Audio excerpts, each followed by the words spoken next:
앞에 모였습니다.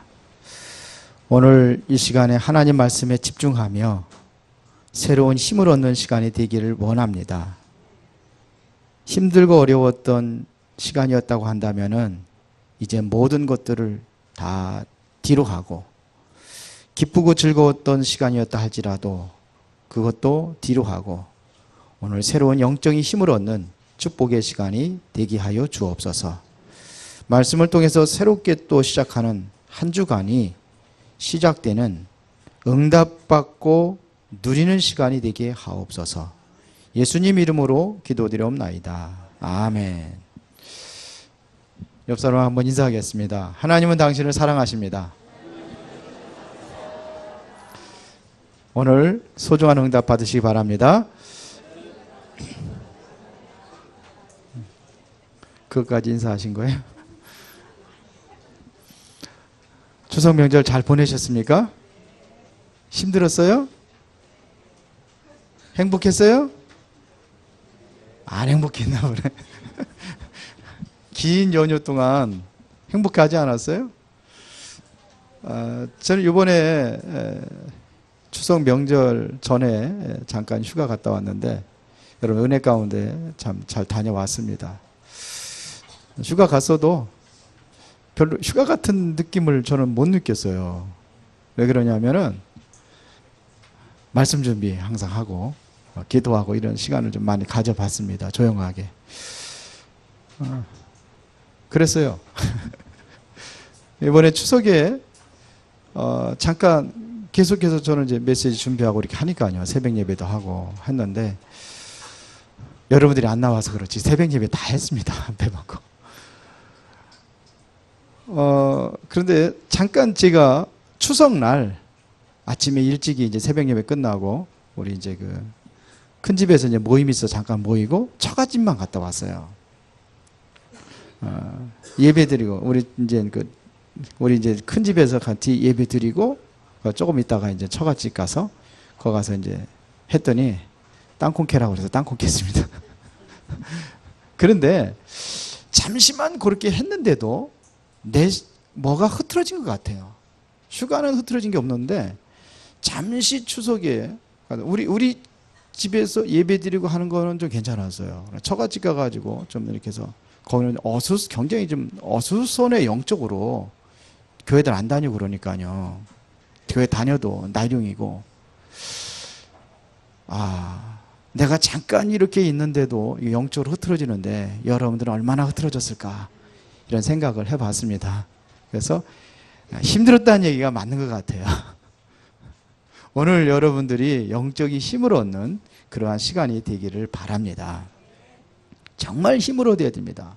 어떤 분이 그래요, 목사님이 추석날 되고 이렇게 해서 하면은 연휴 보내고 이렇게 하면은 힘이 다 빠져가지고 축 늘어지고 온대요. 근데 그 회복이 될 만하면은 또 그 다음에 구정명절이 온다네. 회복되기가 참 힘들다고 이런 생각을 하는데 여러분들은 그렇지 않을 줄을 믿습니다.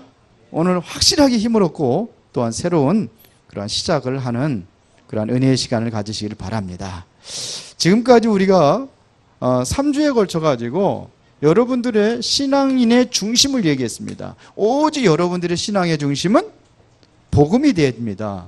이것이 되어진다고 한다면은 어떤 힘들고 어려움도 다 넘어설 수 있어요. 그렇죠?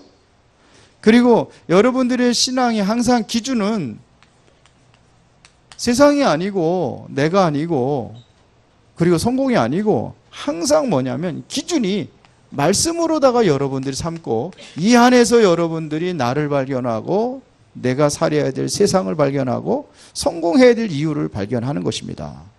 이게 중요해요. 오늘은 뭐냐? 오늘은 신앙인의 목표입니다. 뭘 향해서 가느냐 이게 중요합니다. 목표.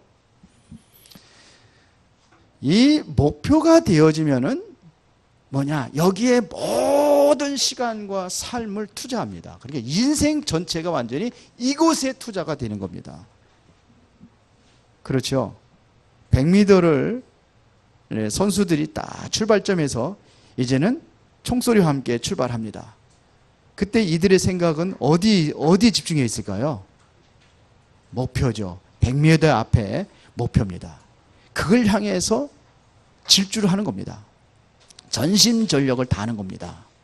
여러분들의 목표는 뭡니까? 인생의 목표는 뭐냐 이거예요. 신앙인의 목표는 뭐를 향해서 여러분들이 가고 있느냐 이거예요. 그것에 여러분들은 전심전력을 하고 있단 말입니다. 그게 뭐냐 이겁니다.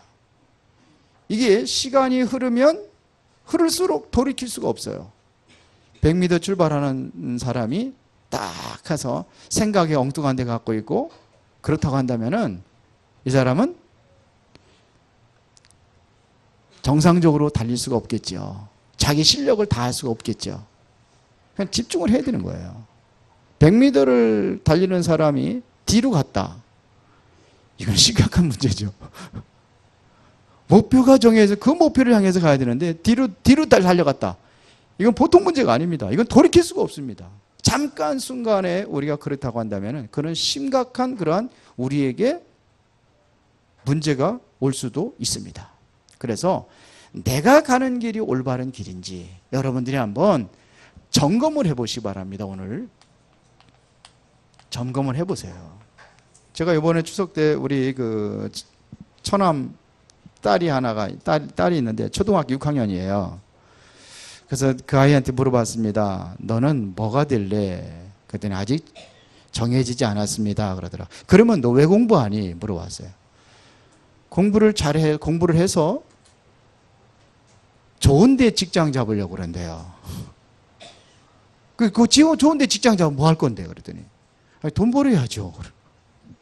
돈 벌어서 뭐 할 건데? 돈 있는 거 좋은 거 아니에요? 돈 있어야 잘 사는 거 아니에요? 이게 목표요. 완전히 여러분들 한번 자녀들 한번 물어보세요. 너는 왜 공부하니? 물어보세요. 뭐 하려고? 혹시 이러한 대답이 나온다고 한다면은 부모님들이 회개해야 돼요. 왜 그러냐? 틀린 목표를 가지고 있는 거예요. 물론 성공을 하고 돈을 많이 벌어야 돼요. 그러나 그게 목표가 되면 안 됩니다. 그 넘어 것을 볼 수 있어야 돼요. 결국은 뭐냐? 끝이라. 그래. 성공해야죠. 돈 많이 벌어야죠. 그럼 뭐 할 건데? 나 잘 살려고. 그러면 문제요. 거기까지는 문제가 아닌데 나 잘 살려고. 이게 문제라. 그렇지 않겠습니까? 네, 심각한 겁니다. 어느 학생이 학교를 부지런히 가고 있는데 어떤 사람이 물어봤다고 하잖아요. 너 어디 가니? 예, 학교 갑니다. 학교 가서 뭐 하려고? 공부하려고요. 그러면 공부하면은 그 다음은 좋은 대학교 들어가야 되죠. 그 다음은 좋은 직장 들어가야 되겠죠. 그 다음은 이제 아마 예쁜 섹시 얻어가지고 결혼해야 되겠죠. 그 다음은 아기 낳고 살아야 되겠죠. 그 다음은 이제는 우리가 아이가 커국을 하려면 이제는 좋은 집도 있어야 되겠죠. 그 다음은 늙겠죠. 그 다음은 죽겠죠. 그럼 그 다음은 죽으면 그만 아니에요? 그게 우리 인생입니까? 그러면 잘못된 길로 가고 있는 거예요.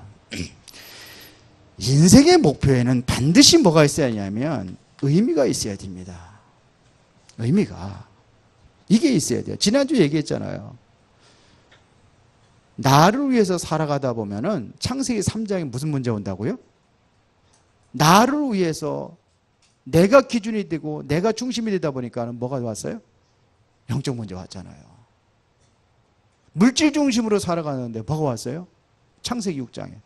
결국 멸망당하잖아요. 처음부터 멸망이 오는 게 아니잖아요. 창세기 11장에 성공 중심으로 부지런히 성공했어요. 그런데 어떻게 됐습니까? 결과는 완전히 또 실패하잖아요. 그래서 우리의 인생의 목표가 중요하다는 겁니다. 무엇을 목표로 해서 살아가고 있느냐 이겁니다. 오늘 바울의 인생을 한번 살펴보도록 하겠습니다. 바울이 그리스도를 만나기 이전 어떻게 살아왔는가? 오늘 성경에서 잘 이야기하고 있습니다. 일단은 바울의 인생의 목적은 어디? 창세기 3장, 6장, 11장 똑같았어요. 이게 목적이었어요. 이게 목표였단 말입니다. 이건 다시 말하면 모두가 육신적인 것입니다.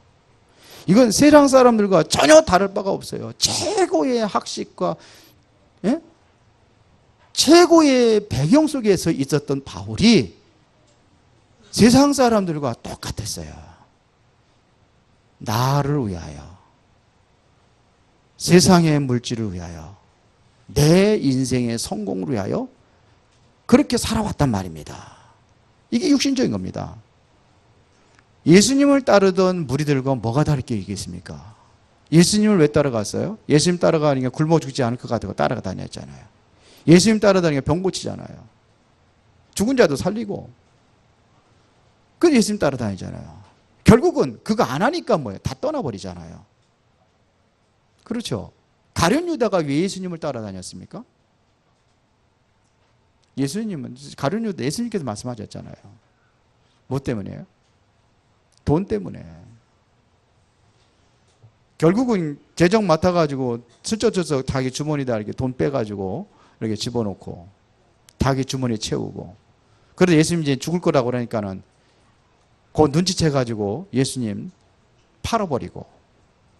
이게 가룟 유다입니다. 바울의 인생하고 가룟 유다의 인생하고 뭐가 다릅니까? 우리 지금 살아가고 있는 인생하고 바울의 가룟 유다의 인생하고 뭐가 다르냐 이거예요. 나 살기 위해서 돈 벌고, 나 살기 위해서 슬쩍슬쩍 거짓말도 하고, 나 잘 살기 위해서. 오늘 사람들 다 그런 거 아닙니까? 가룟 유다를 뭐라고 하기 전에 나의 영적인 상태를 우리가 확인하고 찾는 길이 중요하다는 겁니다. 저도 보니까 가만히 생각해 보니까 가룟 유다가 다를 게 없어요. 뭘 다릅니까? 가룟 유다를 노골적으로 크게 했고 나는 조그맣게 하고 다를 게 없어요. 그러니까 우리는 정죄할 자격이 없다는 겁니다. 현장에다 간음하다 잡혀온 여자, 수많은 사람들이 돌을 들고 모세 율법에 죽여야 되는데 예수님이 어떻게 했으면 좋겠습니까? 그랬거든요. 너희들 중에 죄 없는 자가 먼저 돌을 쳐라. 그때 모든 사람이 돌을 놓고 다 도망갔어요. 그들하고 현장에 간음하다 잡혀온 여자하고 다를 바가 없다는 겁니다. 여기에 배경에 있었어요. 바울이.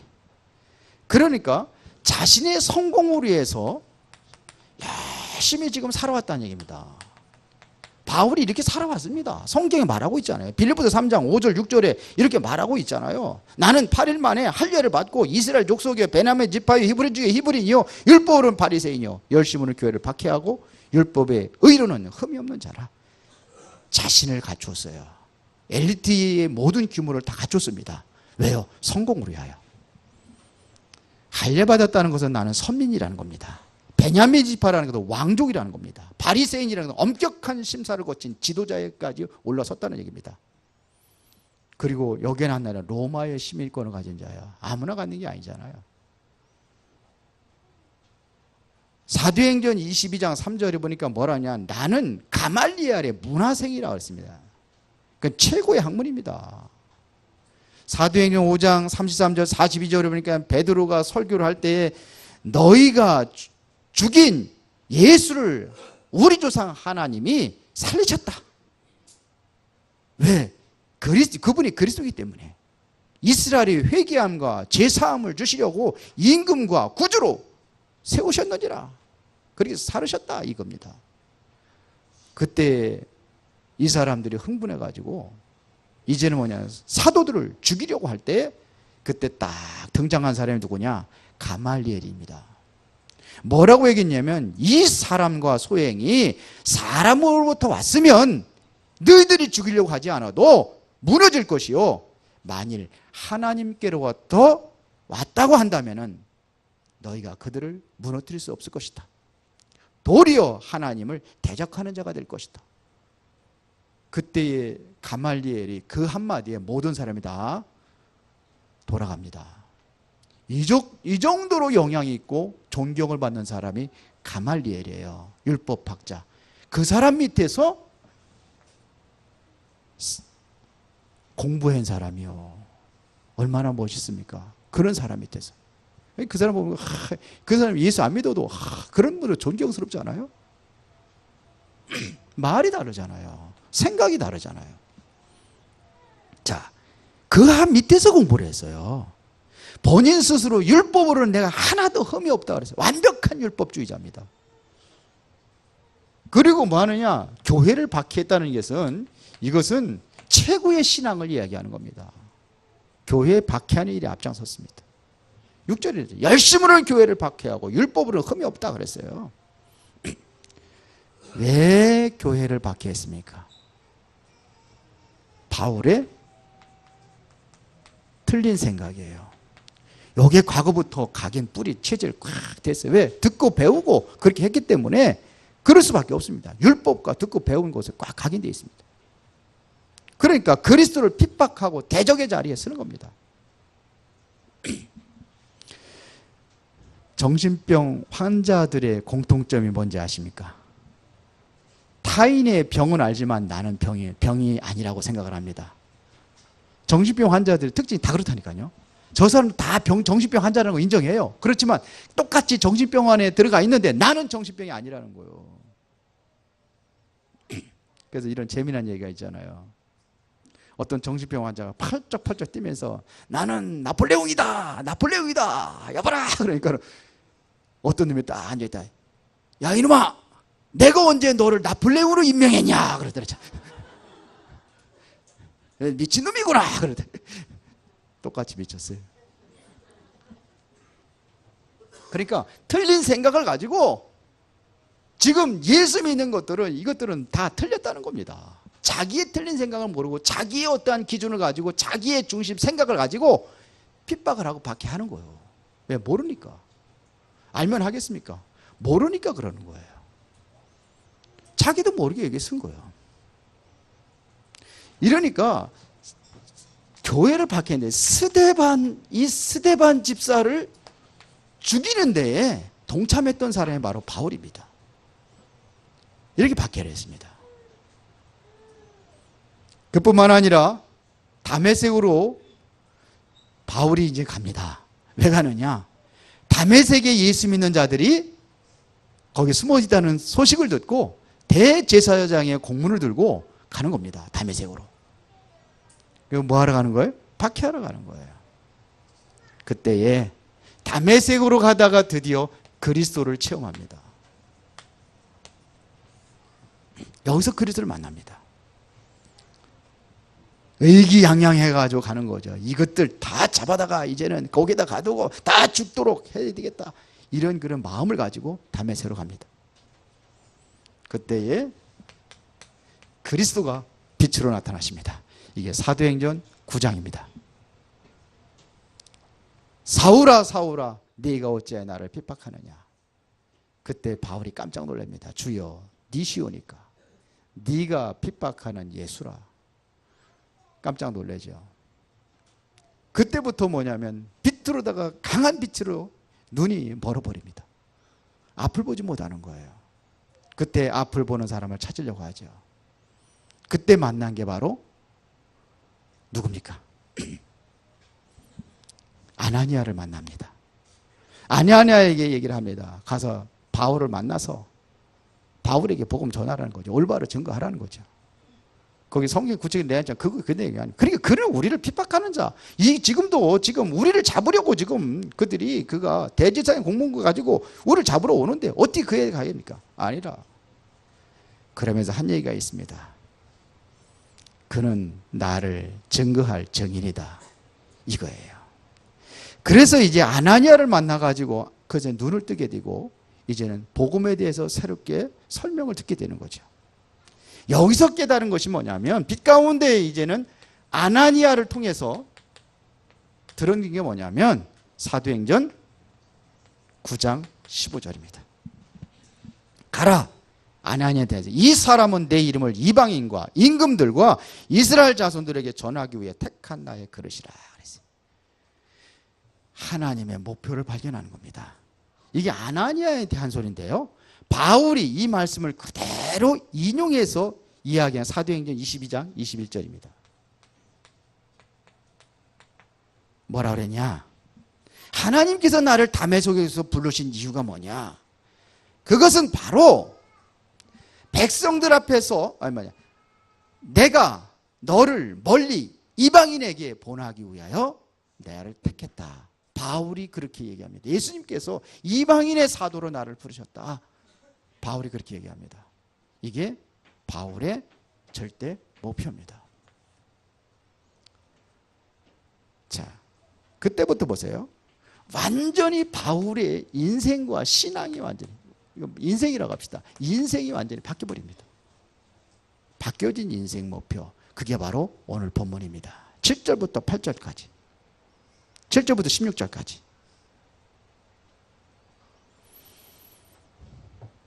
자, 사도행전의 9장에 보면은요, 9장 20절과 22절에 보면은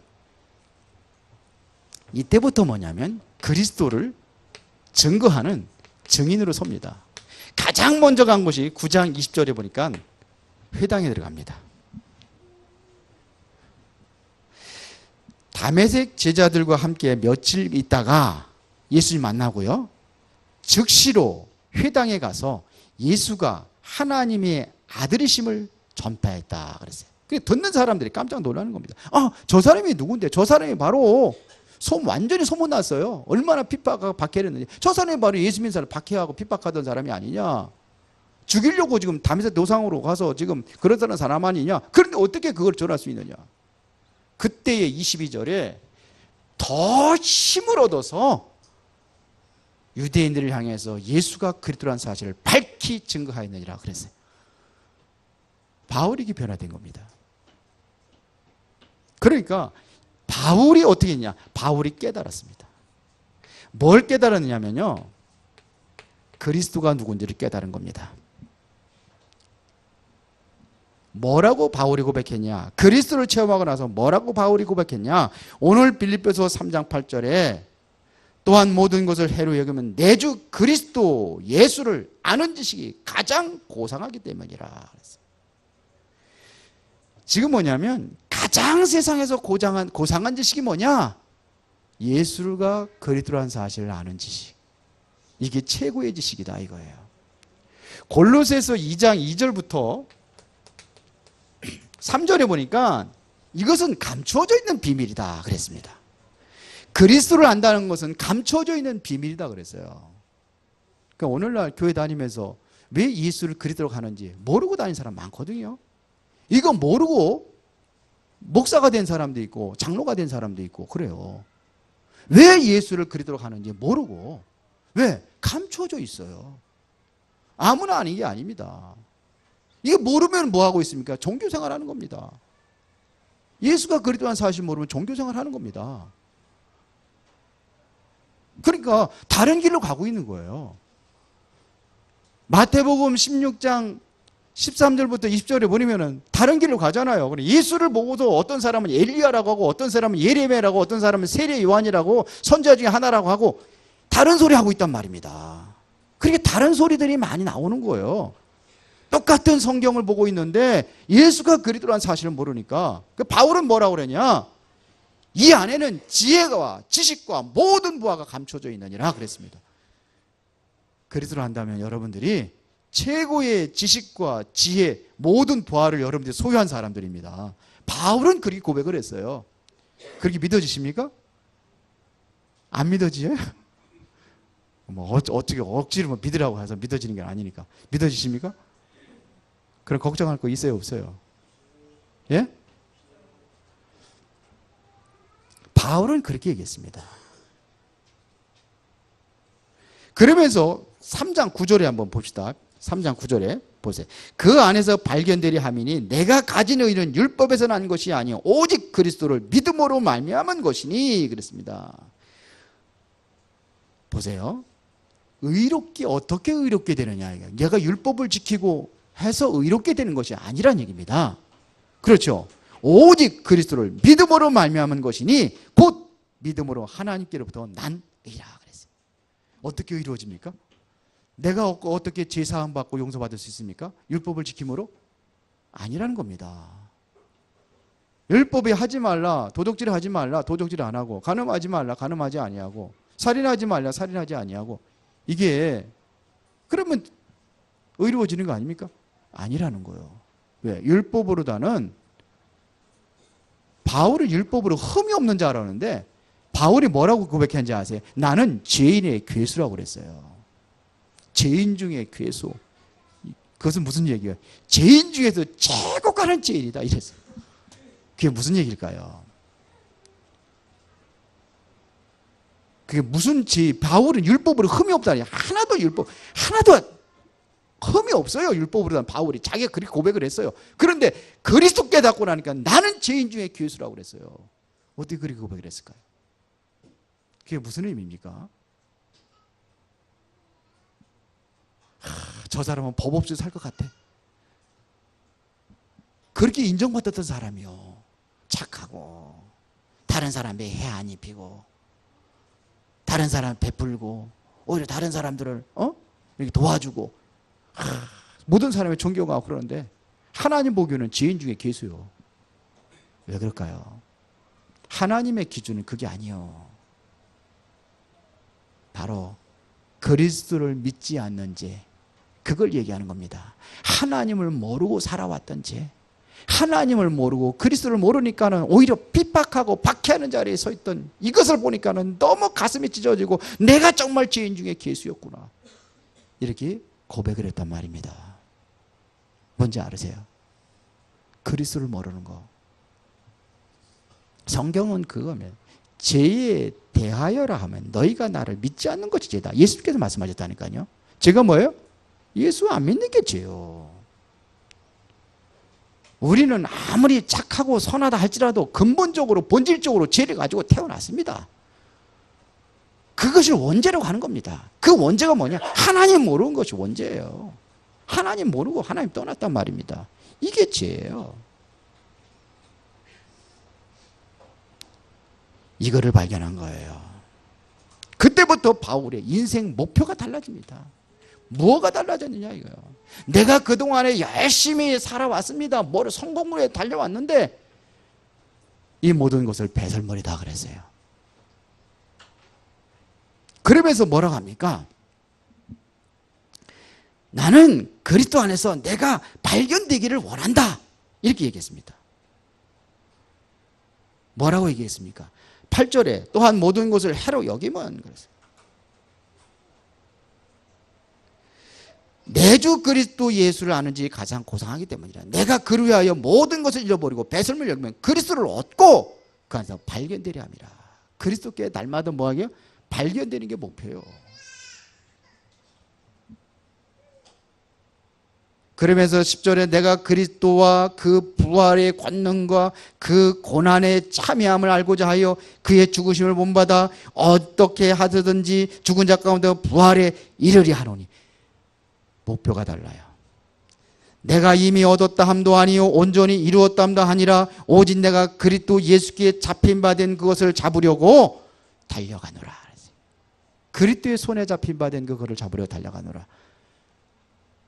그리스도의 손에 잡힌 바 된 그거, 주님의 손에 붙잡고 있는 거, 그거를 잡으러 가는 거예요. 엘리사는요, 엘리야가 이제 승천하기 직전에 베델로, 여리고로, 요단으로 계속해서 옮기죠. 그때마다 여기 머물러 있으라 엘리야가 그러는데 거기 머무르라니 거기를 차지하고 네가 거기에 지도자로 서서 그 관리하라 이거거든요. 그런데 필요 없다는 거예요. 끝까지 따라갑니다. 뭘 잡으려고? 다른 사람들이 보지 못하는 걸 보고 가는 거예요. 선생들이 야 오늘 엘리야 선생님 오늘 이제 하나님께서 불러가실 텐데 왜 자꾸 따라가느냐? 그럴 적에 너희는 상관하지 말아라. 끝까지 갑니다. 그러면 네가 나한테 원하는 게 뭐냐? 엘리야 그럴 적에 갑절의 영광을 원합니다. 보는 게 달랐어요. 목표가 달랐어요. 그것보다 더 소중한 것이 있다는 겁니다. 갑절의 영감. 바울이 그거를 본 겁니다. 13절에 형제들아 나는 아직 내가 잡은 줄로 여기지 아니하고 오직 한 일 즉 뒤에 있는 것은 잊어버리고 앞에 있는 것을 잡으려고 표대를 향하여 그리스도 예수 안에서 하나님이 위에서 부르신 부름의 상을 위하여 달려가노라. 하나님의 표법, 하나님의 상, 부르심의 상, 나를 부르심에 대한 이유가 있다는 겁니다. 그거를 이루기 위해서 하나님께서 나를 부르셨기 때문에 그거를 감당하면 하나님께서 우리에게 뭐를요? 예비한 상급이 있다는 겁니다. 맞아요? 그래서 바울은 가진 고난과 핍박을 당하면서도 그리스도의 증인으로 서는 것입니다. 여러분들은 어떻습니까? 힘들고 어려우면 안 하려고 하잖아요. 그게 나 중심이요. 그렇죠. 내가 손해가 되면 안 하려고 하잖아요. 그게 나 중심이요. 그거를 버리라 이거야. 신앙의 목표. 나는 고난을 당해도 핍박을 당해도 다른 사람들이 안 하려고 하니까 내가 해야 되겠습니다. 그래야 돼요. 이번에 다민족 선교 갔는데 그 일본의 사도하라 이제 목사가 됐습니다. 그 사람이 할 때 항상 그 뭐냐면 다민족 선교하고 이제 그 하면은 그 사람이 이제 모든 거를 진행하고 아마 하는 모양이에요. 근데 참 그거 하기 힘들고 어렵대요. 그러니까 너무 힘들어가지고 어느 날 담임 목사님 찾아갔답니다. 담임 목사님 목양실 탁 문 두드리고 딱 들어가서 얘기했답니다. 목사님, 내년에는 제발 이 일 좀 제가 안 했으면 좋겠습니다. 그랬대요. 그랬더니 뭐라고 하냐면, 그럼 네가 안 하면 그거 누가 하니? 물어보더래. 네가 안 하면 그거 누가 하니? 근데 그 소리가 그러고 나왔대요. 근데 계속 그 소리가 그래 맞아. 내가 이거 하려고 지금 일본에서 여기 몇 년? 8년인가 10몇 년 됐다 그러는데 그동안에 내가 지금까지 훈련하고 했는데 내가 이거 하나면 누가 하지? 찾아보 한참 그걸 했는데 누가 하니? 할 때 찾아봤대요. 자기가 이렇게 찾아보니까 할 사람이 없더래요. 그래서 힘들고 어려워도 나는 이 일을 끝까지 해야 되겠다고 어저께 그렇게 고백을 하더라고. 그저께. 하나님의 목표, 힘들고 어렵습니다. 고난도 따라옵니다. 핍박도 따라옵니다. 죽음의 위험도 따라옵니다. 그래서 바울이 뭐라고 고백했냐면은 나는 40에 하나 감한 매를 5번씩 맞았대. 예수님 한 번 맞았는데 5번씩. 돌에 맞아 죽었다가 살아나기도 하고 바울이 고백한 겁니다. 대창에 찔려서 죽을 뻔하기도 하고 칼의 위험, 동족의 위험, 수많은 그러한 핍박과 환난 당했는데 거기에서 뭐냐면 그거를 보면서 위에서 부르신 부름의 상, 이거를 바라보면서 모든 것을 감당하는 겁니다. 누가 감당하게 하셨을까요? 하나님이. 스데반이 돌에 맞아 죽을 때 누가 그걸 감당하겠습니까? 하나님이. 세상 것이 아니라 하늘의 것을 바라보고 하늘의 상급을 바라보고 나는 오직 복음의 증인, 그리스도의 증인으로 하나님께서 나를 부르심에 대한 이유, 사도행전 9장 15절을 이방인과 임금들과 이스라엘 자손들에게 그리스도의 증인으로 부르심에 대한 이유, 그거를 잃어버리지 않는 거예요. 이게 신앙인의 목표입니다. 여러분들은 절대로 실패 없는 것에 인생의 목표를 두기를 바랍니다. 결론입니다. 어디에 나는 인생의 목표를 두고 나는 신앙의 목표를 어디에다 둬야 되는가? 절대로 실패하지 않는 그것에 목표를 두면 됩니다. 그게 뭐냐? 하나님의 절대 목표를 보고 방향을 맞추는 겁니다. 이거에 방향 맞추는 거예요. 하나님의 절대 목표가 여기인데 나는 자꾸 이리를 가면서 무엇을 구한다? 하나님께 함께 하시고 들어주시겠어요? 어떻게 생각합니까? 하나님의 함께 임마누엘은 언제 함께 하겠다고 했냐면 마태복음 28장 16절부터 20절에 얘기했습니다. 항상 함께 하신다고 약속하셨는데 언제요? 모든 족속으로 제자를 삼아라. 그거거든요. 아버지와 아들과 성령의 이름으로 세례를 주고 내가 너에게 분부한 모든 것을 가르쳐 지키게 하라. 다시 말하면 하나님의 절대 목표에 방향을 맞출 때 하나님께서 함께 하시고 일을 하신다는 얘기입니다. 근데 나는 자꾸 다른 길로 가면서 하나님 함께 해주세요. 함께 하긴 하지, 생명으로. 그러나 그 함께하고 이 함께하고는 다르겠죠. 뭐 구원받은 생명이 있으니까 천국 가겠죠. 그건 함께합니다. 그것도. 그거 떠나면 죽으니까 구원 못 받는 거잖아요. 그런데 나는 자꾸 이쪽으로 가면서 하나님 함께 해주시고 불쌍해서 조금씩 도와주겠지만 그 함께를 얘기하는 게 아닙니다. 마태복음 28장은 그게 함께가 아닙니다. 하나님의 절대 목표가 뭐냐? 이것에 방향을 맞추라. 하나님의 절대 목표는 디모데전서 2장 4절에 이렇게 했습니다. 하나님은 모든 사람이 구원을 받으며 진리를 아는 데 이르기를 원하시느니라. 그래서 요한복음 3장 16절에 하나님의 세상을 이처럼 사랑하사 독생자를 주신 이는 저를 믿는 자마다 멸망치 않고 영생을 얻게 하려 함이라. 하나님의 절대 목표예요. 그래서 예수님께서는 이 땅에 피 흘려 죽으시는 겁니다. 로마서 5장 8절에 우리가 아직 죄인되었을 때 그리스도께서 우리 죄를 위하여 죽으심으로 하나님께서 우리에 대한 자기의 사랑을 확증하셨느니라. 십자가 죽으시면 내가 다 이루었다 그랬어요.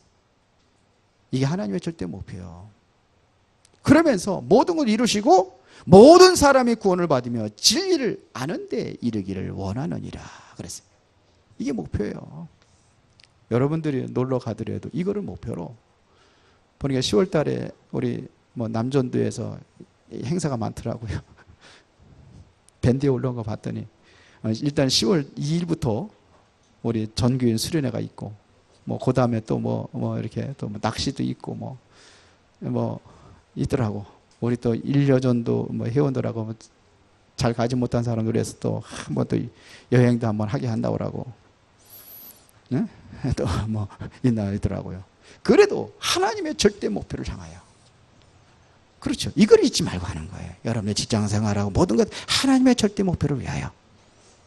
맞습니까? 그거야 되는 거예요. 그러면은 하나님이 내게 주신 사명입니다. 이거를 잊지 말고 가라는 겁니다. 하지 말라는 게 아니에요. 아니 안 하면 안 되지, 해야죠. 거기서 이번에 그 다민지 와가지고 같이 이렇게 탁 해가서 자전거 라이딩도 하고 이렇게 해서 같이 가지고 그러니까 굉장히 친해졌잖아요. 그렇죠? 우리 교회 성도들하고. 그러면 그래야만 내 애착을 갖고 그러는 거지. 그러면서 뭐냐? 하나님의 절대 목표는 이거. 여기에 맞추는 거예요. 하나님 내게 주신 사명. 잃어버리지 않고 하는 겁니다. 그렇죠. 그러면서 우리는 뭐냐면 이곳에 절대 헌신하는 겁니다. 그래야 되겠죠. 그래서 오직 복음. 여러분들이 뭐를 위해서 내가 있는 곳, 나와 내가 있는 모든 현장에 하나님의 나라. 이게 사명이에요. 이거를 감당하려니까 내가 힘이 있고 능력이 있어야 절대 헌신할 거 아닙니까? 그래서 하나님의 능력 주시겠다. 성령 충만. 그래서 여러분들이 참된 신앙의 목표를 가지고 승리하시길 바랍니다. 오늘 추석날 명절날 다 죽어갖고 왔는데 힘들어 죽겠는데 왜 또 무슨 하나님의 절대 목표 참 힘없고 마음에 위로받고 평안해라 그래야 얘기해야 되는데 왜 이런 말씀을 주는지 승리하시기를 바랍니다. 하나님 그렇게 갔어요. 원래 이렇게 하다 보니까 이렇게 된 거예요. 하나님 중심, 복음, 기준, 목표. 하나님이 여러분들에게 최고의 축복이 있기를 예수의 이름으로 축원합니다. 전능하시고 살아계신 아버지 하나님, 오늘도 우리에게 말씀을 주신 것을 반드시 기억하고 그 안에서 승리할 수 있도록 인도하여 주옵소서. 그래서 하나님의 절대 목표를 찾고 나만의 하나님의 이면 계약을 찾고 그 길을 향해서 하나님의 절대 목표를 이루어갈 수 있는 우리 신앙인의 목표가 되게 하옵소서. 예수님 이름으로 기도드리옵나이다. 아멘.